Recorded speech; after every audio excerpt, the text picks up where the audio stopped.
Ahora, Buenas tardes, profesora. A nosotros nos tocó hablar sobre la nanotecnología. ¿Qué es la nanotecnología? La nanotecnología es un área prácticamente nueva de la investigación. Es el estudio de poder manejar las cosas a nivel atómico y molecularmente de la materia. Tiene muchos beneficios y desventajas, pero claro está que es la tecnología.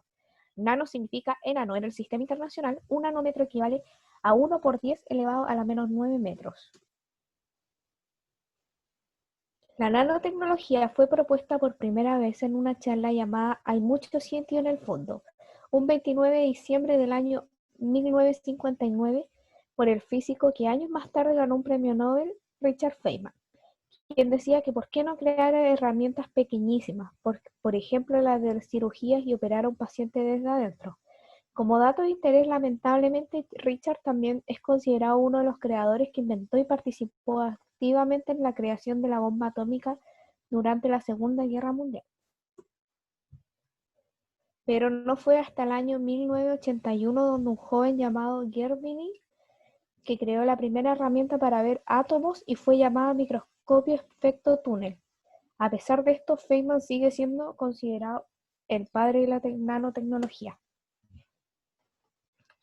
La nanotecnología se basa en el diseño, creación y aplicación de aparatos, materiales hasta alimentos a escala nanométrica, es decir, extremadamente pequeña.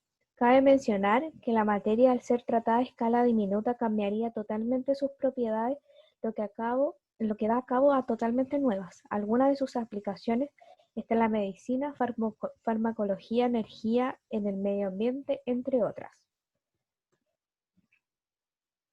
Los nanomateriales son uno de los participantes en los elementos de la nanotecnología, como por ejemplo partículas, tubos o fibras, y siempre a nanoescala. Las nanopartículas casi siempre miden menos de 100 nanómetros, al menos en una dimensión. A medida que la nanotecnología avanza, va encontrando aplicaciones para los nanomateriales, el cuidado de la salud, la electrónica, los cosméticos, los textiles, la informática y la producción medioambiental. Las propiedades de los nanomateriales no siempre están bien definidas y necesitan una escala correcta de riesgo para su uso. La descripción de esto siempre debe incluir tamaño de sus partículas y así tener en cuenta la agrupación y el tamaño de las partículas individuales y descripción de la distribución por tamaño. Los nanomateriales pueden tener diferentes tamaños, formas, naturaleza, química y diferentes procedencias. Estas pueden ser natural, producidos por árboles, plantas, volcanes, incidencial, producidos por la combustión en vehículos, procesos industriales, y artificial, producidos por diversos procesos, top-down, bottom-up. La forma de proceder será la clasificación de la nanotecnología y respecto a su naturaleza, seca o húmeda. Descendente, top-down. Los mecanismos y estructuras se adaptan a escala nanométrica, 1 a 100 nanómetros. Es muy común en el área de la electrónica y la más vista en cuanto a frecuencia. Ascendente, bottom-up. Se crea un mecanismo mayor que el inicial, comienza con una escala nanométrica y termina en un mecanismo mayor que el principio. Nanotecnología seca. Sirve para fabricar estructuras en carbón, silicio, materiales inorgánicos, metales y semiconductores que no funcionan con la humedad.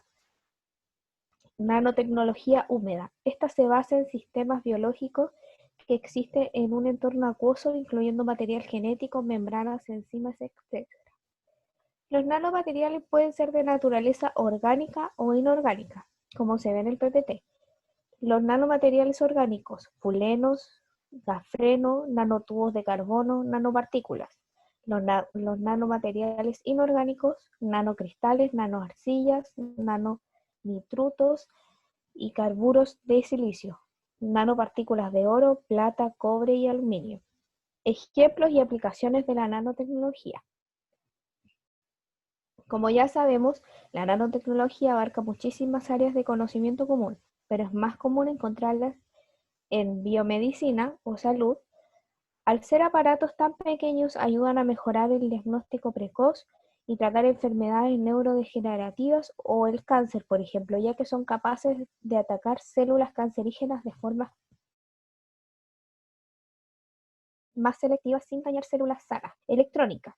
Un material llamado nanotubo de carbono está casi a punto de sustituir al silicio como material para fabricar los famosos microchips y dispositivos aún más pequeños, veloces y eficientes.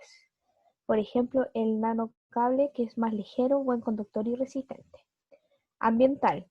El nuevo semiconductor creado por la Universidad de Kioto trae el ahorramiento de energía gracias a sus paneles solares que duplican la cantidad de luz solar convertida después en corriente eléctrica, además de reducir costos.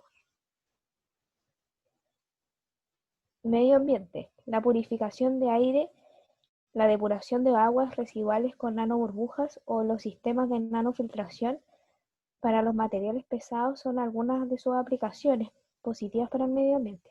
Textil. Desde un casco de moto hasta un equipamiento deportivo, la nanotecnología posibilita el desarrollo de tejidos más inteligentes, por ejemplo, que no se manchen ni se arruguen, hacer materiales mucho más resistentes. Nanotecnología y su relación con la química. La nanotecnología es una ciencia relativamente nueva. En sí es el estudio del diseño, creación, síntesis, manipulación y aplicación de materiales a través del control de la materia a nanoescala, es decir, los átomos y moléculas de dichos materiales. Sus propiedades químicas son estructura molar, composición incluida su pureza y cualquier aditivo o impureza conocido si se encuentra en estado sólido, líquido o gas, química de superficie, atracción de células de agua y de aceites o de grasas, la síntesis de partículas nanométricas. Algunos procesos que se llevan a cabo en la fabricación de nanopartículas pueden ser métodos químicos, CVD, método de posición química en vapor, proceso químico utilizado para producir productos de alta pureza y de alto rendimiento en materiales. Su uso son circuitos integrados, polisilicio, dióxido de silicio, nitruro de silicio, metales.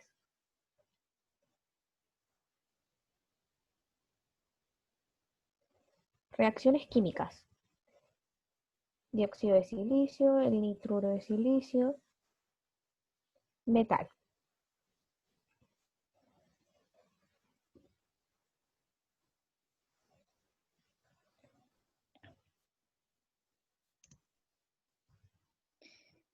El proceso Sol-Gel es una técnica de química húmeda, también conocido como deposición química de la solución, ampliamente utilizado recientemente en los campos de la ciencia e ingeniería de materiales cerámicos.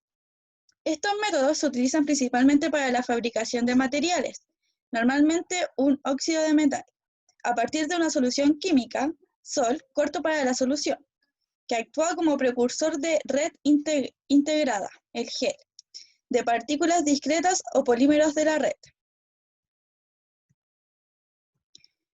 El grafeno.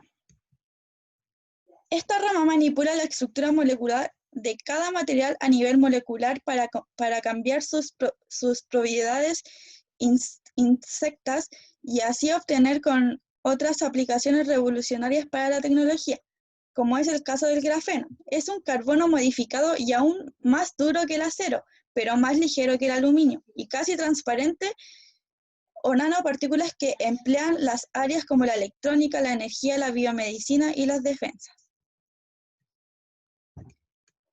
La nanoarcilla es otro nanomaterial.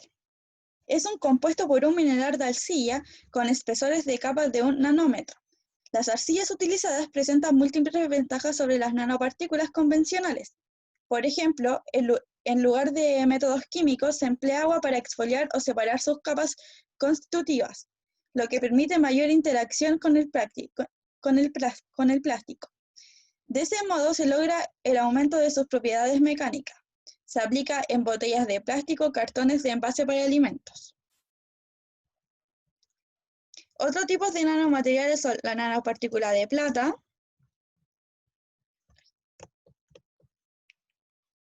las nanopartículas de esteres de celulosa, los nanotubos de carbón. Los nanomateriales en alimentos. Como habíamos mencionado antes, los nanomateriales se utilizan en muchas industrias, y una de estas son los alimentos. En la industria alimentaria, para prevenir la putrefacción o degeneración de la calidad de los alimentos y mejorarlas aún más. Las nanopartículas pueden ser orgánicas o inorgánicas también. Se utilizan por su capacidad para transportar ingredientes y reaccionar frente a distintos estímulos medioambientales. Los nanomateriales se encuentran en los alimentos que ingerimos. Pueden utilizarse para aumentar el valor nutricional de los alimentos o para reducir las cantidades de aditivos como azúcares, sales, aromatizantes, colorantes, utilizados en algún producto de alimento. Los nanomateriales orgánicos y los nanomateriales inorgánicos. Los nanomateriales orgánicos se utilizan para la nanoencapsulación. La nanoencapsulación son míseras liposomas o nanoesferas de naturaleza típica. La más común, pidosólicas o proteicas, capaces de encapsular ingredientes con diferentes solubilidad. La nanoencapsulación tiene un gran papel en la mejora de los alimentos. Es una herramienta explosiva para conseguir alimentos más sanos, nutritivos y sabrosos.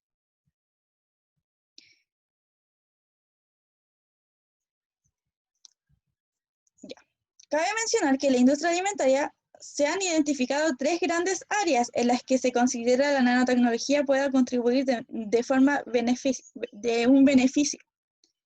La producción primaria, el proceso y el envasado de alimentos. Primero están los nutrientes. Uno de los ámbitos en los que se está trabajando es el uso de nanomateriales para mejorar la absorción y la administración de nutrientes. Otras sustancias como las vitaminas y ácidos grasos omega en suplementos. Los nanomateriales también pueden ayudar a dispersar sustancias que no son solubles en aguas por sí solas. En esto se encuentran las nanoemulsiones. Se usan para encapsular componentes activos de alimentos funcionales. En la seguridad de alimentos se ocupa el óxido de titanio. Es el potenciador de color blanco en dulces y lácteos, así como también el reforzador de alimentos. Abarca también el tratamiento y prevención. Las nanopartículas de plata se pueden destacar por su utilización en la fabricación de materiales y objetos destinados a entrar en contacto con la alimentación, ya que por sus propiedades biocidas pueden eliminar hasta un 90% el crecimiento de microorganismos en los alimentos. Y por último, el envasado. Como hablamos ya de las nanoarcillas, se aplican en botellas de plásticos, cartones de envase para alimentos. El envasado es el área de más aplicación que ha desarrollado estos nanomateriales. Destaca la nanoplata por su actividad antibacteriana y el óxido de titanio también, que protege de la radiación ultravioleta. Los nanomateriales en fármacos. La importancia de la nanotecnología farmacéutica para obtener terapias con fármacos reside en la posibilidad de suministrar tanto fármacos de bajo peso molecular, así como macromoléculas como los péptidos, proteínas y genes, de manera de localizar o dirigir hacia dónde puede ir el fármaco hacia el tejido de interés.